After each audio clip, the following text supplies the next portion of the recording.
السلام عليكم، ان شاء الله تكونوا كلكم بخير. حبيبي متابعين هنا هشام الكوك وعيد الحب. رأيه هشام الكوك على عيد الحب وطلبته وطريقته ورأيه في عيد الحب. خليكم على فيديو، ما تنسوش لايك والاشتراك باش يوصلكم كل ما هو جديد على السوشيال ميديا. شارك الصدري.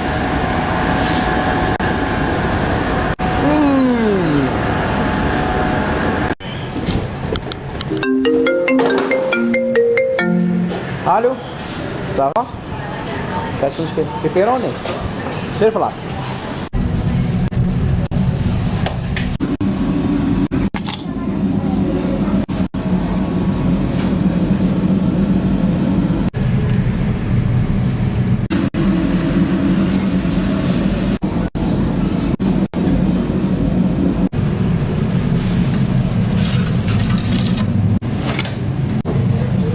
عند هشام كوك الحب كل يوم شارك الصدري.